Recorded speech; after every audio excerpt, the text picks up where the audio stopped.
प्यारे विद्यार्थियों, नमस्कार। स्वागत है आपका आपके ही अपने YouTube चैनल संस्कृतानुराग पर। विद्यार्थियों, आज मैं 10वीं कक्षा की प्रथम सावधिक परीक्षा 2021 के लिए अत्यधिक उपयोगी आदर्श प्रश्न पत्र सेट 3 के साथ उपस्थित हूँ। यह आदर्श प्रश्न पत्र झारखंड शैक्षिक अनुसंधान एवं प्रशिक्षण परिषद रांची द्वारा छात्र हित में जारी किया गया है। अतः यदि आप इस आदर्श प्रश्न पत्र को अच्छी तरह से समझकर इसका अभ्यास कर लेते हैं तो आपको आपकी आगामी परीक्षाओं में काफ़ी सुविधा होगी। तो प्रस्तुत है 10वीं कक्षा का आदर्श प्रश्न पत्र सेट 3। विद्यार्थियों, आपकी प्रथम सावधिक परीक्षा 40 अंकों के लिए होगी और इसके लिए निर्धारित समय 2 घंटे रखे गए हैं। संस्कृत विषय में प्रश्न 3 खंडों में पूछे जाएंगे। खंड क अपठित अवबोधनम, इसके अंतर्गत एक गद्यांश दिया रहता है और इस पर आधारित प्रश्न पूछे जाएंगे। खंड ख पठित अवबोधनम, इसके अंतर्गत आपकी पाठ्य पुस्तक पर आधारित प्रश्न पूछे जाएंगे। और तीसरा खंड खंड ग, जिसमें अनुप्रयुक्त व्याकरण से संबंधित प्रश्न पूछे जाएंगे। तो सबसे पहले खंड क अपठित अवबोधनम। निर्देश दिया गया है, अधोलिखितम गद्यांशम पठित्वा प्रदत्त प्रश्नानाम उत्तराणि लिखत। नीचे लिखे गए गद्यांश को पढ़कर दिए गए प्रश्नों के उत्तर लिखें। भारते षड ऋतवः भवन्ति, भारत में 6 ऋतुएं होती हैं। तेषु वसंतः ऋतुराजः कथ्यते, उनमें से वसंत ऋतुराज कहलाता है। चैत्रे वैशाखे च मासे वसंतः भवति, चैत्र और वैशाख महीने में वसंत होता है। वसंते द्वौ प्रमुखौ उत्सवो भवतः, वसंत में 2 प्रमुख उत्सव होता है। वसंतोत्सवः होलिकोत्सवः च, वसंतोत्सव और होलिकोत्सव। वसंतोत्सवे नराः नार्यश्च सर्वत्र गायन्ति नृत्यन्ति च, वसंतोत्सव में नर और नारियां सभी जगह गाती हैं और नाचती हैं। होलिकोत्सवः फाल्गुन मासस्य पूर्णिमायां भवति, होलिकोत्सव फाल्गुन महीने की पूर्णिमा में होता है। अब देखिए इस पर प्रश्न, भारते कति ऋतवः भवन्ति, भारत में कितने ऋतुएं होती हैं। त्रयः चत्वारः पंच षड, इसका उत्तर होगा चौथा विकल्प घ नंबर षड। दूसरा प्रश्न, कह ऋतुराजः कथ्यते, कौन ऋतुराज कहलाता है। वसंतः, ग्रीष्मः, वर्षा, शरद। तो इसका उत्तर होगा पहला विकल्प क नंबर वसंतः। तीसरा प्रश्न, कदा नराः नार्यश्च गायन्ति नृत्यन्ति च, कब नर और नारियां गाते हैं और नाचते हैं। वर्षा ऋतौ, वसंतोत्सवे, वर्षायाम, ग्रीष्मकाले। इसका उत्तर होगा दूसरा विकल्प ख नंबर वसंतोत्सवे। चौथा प्रश्न, फाल्गुन मासस्य पूर्णिमायाम किम भवति, फाल्गुन महीने की पूर्णिमा को क्या होता है। दुर्गा पूजा, दीपावली, होलिकोत्सव, दशहरा। इसका उत्तर होगा तीसरा विकल्प ग नंबर होलिकोत्सव। पांचवा प्रश्न, पूर्णिमायाम इति पदे का विभक्ति, पूर्णिमायाम इस पद में कौन सी विभक्ति है। पंचमी, षष्ठी, सप्तमी, चतुर्थी। इसका उत्तर होगा तीसरा विकल्प ग नंबर सप्तमी। दूसरा खंड खंड ख पठित अवबोधनम, आपकी पाठ्य पुस्तक से संबंधित प्रश्न। निर्देशः, अधोलिखितानां प्रश्नानां उत्तराणि विकल्पेभ्यः चित्वा लिखत। नीचे लिखे गए प्रश्नों के उत्तर विकल्पों में से चुनकर लिखें। छठा प्रश्न, शुचि पर्यावरणम इति पाठे कवि कुत्र गंतुम इच्छति। शुचि पर्यावरण नामक पाठ में कवि कहाँ जाना चाहता है? नगरम, खगकुल कलरव गुंजित वन देशम, समुद्र तटम, ग्रामम। तो इसका उत्तर होगा दूसरा विकल्प ख नंबर, खगकुल कलरव गुंजित वन देशम। 7वां प्रश्न, कवि कीदृशम संदेशम दातुम इच्छति। कवि कैसा संदेश देना चाहते हैं? प्रिय संदेशम, अप्रिय संदेशम, धृत सुख संदेशम, बाल संदेशम। इसका उत्तर होगा तीसरा विकल्प ग नंबर, धृत सुख संदेशम। 8वां प्रश्न, लता तरु गुल्माः कुत्र नौ पिष्टाः भवन्तु। वृक्षे, निसर्गे, प्रस्तर तले, कामये। तो इसका उत्तर होगा तीसरा विकल्प ग नंबर, प्रस्तर तले। 9वां प्रश्न, वाष्पयानमाला किम कुर्वन्ति संधावती। वाष्पयानमाला अर्थात रेलगाड़ी क्या करते हुए आगे बढ़ती है? ध्वानम, मलिनम, जनान, पशून। इसका उत्तर होगा पहला विकल्प क नंबर, ध्वानम, अर्थात रेलगाड़ी धुआं छोड़ते हुए आगे बढ़ती है। 10वां प्रश्न, राजसिंह कः आसीत्। राजसिंह कौन था? राजा, राजपुत्रः, अमात्यः, सैनिकः। इसका उत्तर होगा दूसरा विकल्प ख नंबर, राजपुत्रः। राजसिंह राजपुत्र था। 11वां प्रश्न, त्वया अहम हंतव्यः इति कः कथयति। आपके द्वारा मैं मारा जाऊं ऐसा कौन कहता है? शृगालः, सिंहः, राजपुत्रः, राजा। तो इसका उत्तर होगा पहला विकल्प क नंबर, शृगालः। शृगाल कहता है कि आपके द्वारा या तुम्हारे द्वारा मैं मारे जाने योग्य हूं। 12वां प्रश्न, शीघ्रम इति पदस्य पर्याय पदम किम। शीघ्रम इस पद का पर्याय पद क्या है? पर्यायवाची पद क्या है या समानार्थक पद क्या है? बद्ध्वा, माम, दूरात, सत्वरम। तो इसका उत्तर होगा चौथा विकल्प घ नंबर, सत्वरम, क्योंकि सत्वरम और शीघ्रम दोनों का एक ही अर्थ होता है, जल्दी, शीघ्र। 13वां प्रश्न, बद्ध्वा इति पदस्य विपर्यय पदम किम। बद्ध्वा इस पद का विपर्यय पद क्या है, विलोम पद क्या है? मुक्त्वा, यासी, तरहि, कृत्वा। तो इसका उत्तर होगा पहला विकल्प क नंबर, मुक्त्वा। 14वां प्रश्न, सर्वेषु अपत्येषु जननी कीदृशी भवति। सभी संतानों में जननी अर्थात माता कैसी होती है? निर्दयी, कठोर हृदया, तुल्य वत्सला, सुकोमला। इसका उत्तर होगा तीसरा विकल्प ग नंबर, तुल्य वत्सला। 15वां प्रश्न, उदार हृदया इत्यर्थे अस्मिन् पाठे किम पदम प्रयुक्तम। उदार हृदया इस अर्थ में इस पाठ में कौन सा पद प्रयुक्त हुआ है? वत्सला, आर्द्र हृदया, कठोर हृदया, तुल्या। इसका उत्तर होगा दूसरा विकल्प ख नंबर, आर्द्र हृदया। 16वां प्रश्न, सुरभि पुत्रस्य किम दृष्ट्वा रोदीति।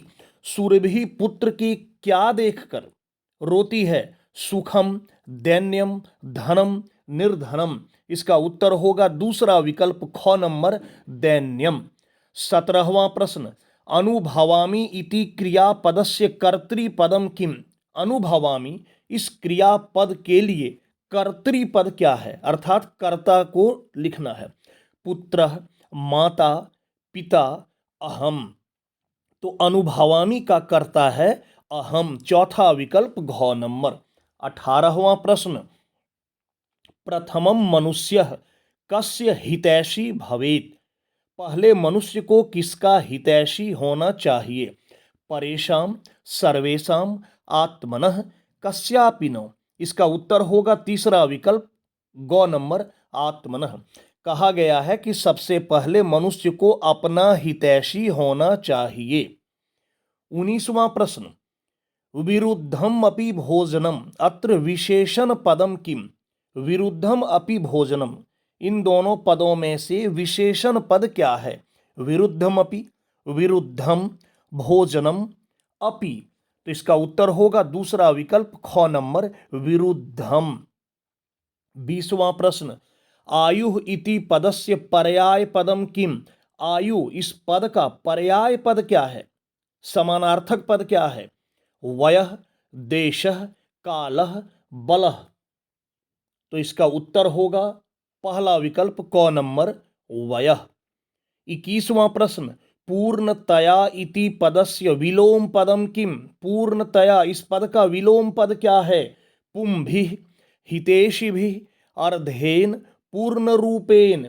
इसका उत्तर होगा तीसरा विकल्प ग नंबर अर्धेन। तीसरा खंड, खंड ग, अनुप्रयुक्त व्याकरणम। इसमें व्याकरण पर आधारित प्रश्न पूछे गए हैं। निर्देश, अधोलिखितेषु वाक्येषु रेखांकित पदानां शुद्धम प्रत्ययम विकल्पेभ्यः चित्वा लिखत। नीचे लिखे गए वाक्यों में रेखांकित पदों में शुद्ध प्रत्यय विकल्पों में से चुनकर लिखना है।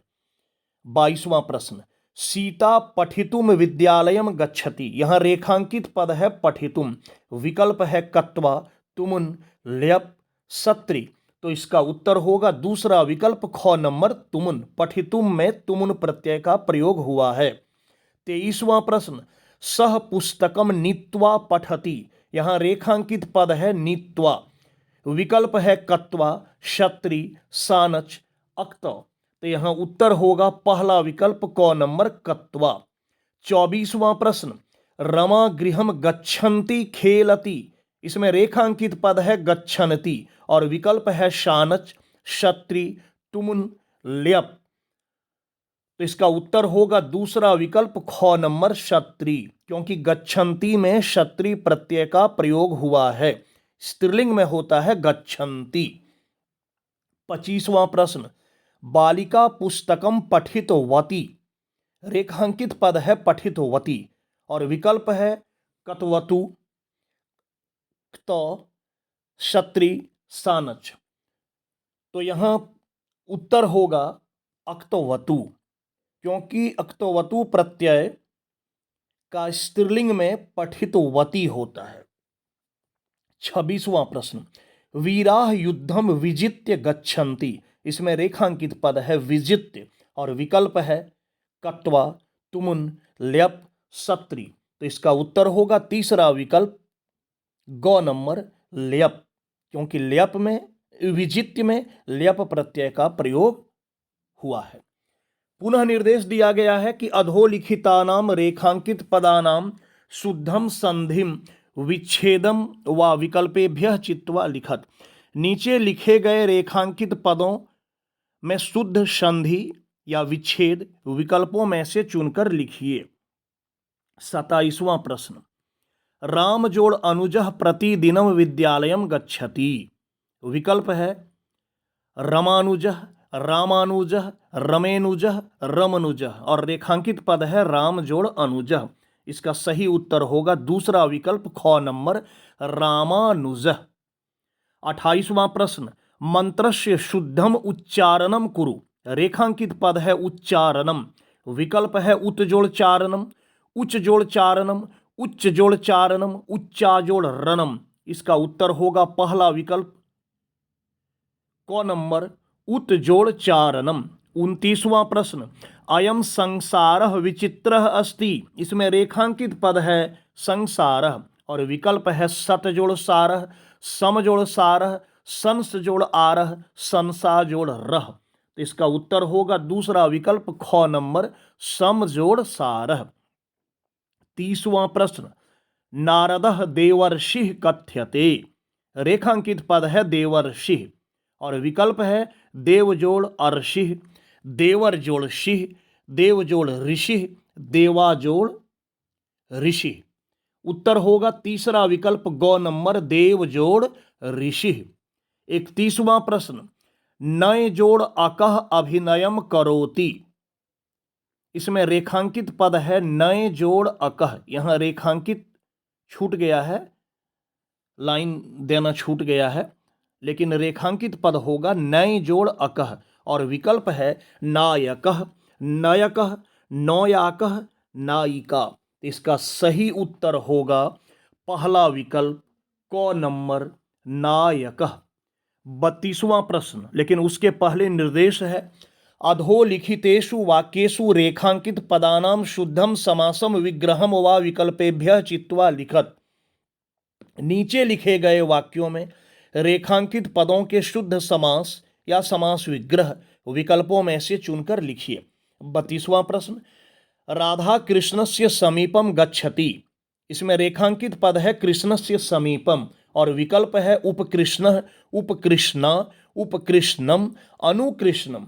इसका उत्तर होगा तीसरा विकल्प ग नंबर उपकृष्णम। 33वां प्रश्न, राज्ञः पुत्रः आगच्छति। इसमें रेखांकित पद है राज्ञः पुत्रः, विकल्प है राजा पुत्र, राजपुत्र, राज्ञा पुत्र, राजपुत्री। इसका उत्तर होगा दूसरा विकल्प ख नंबर राजपुत्र।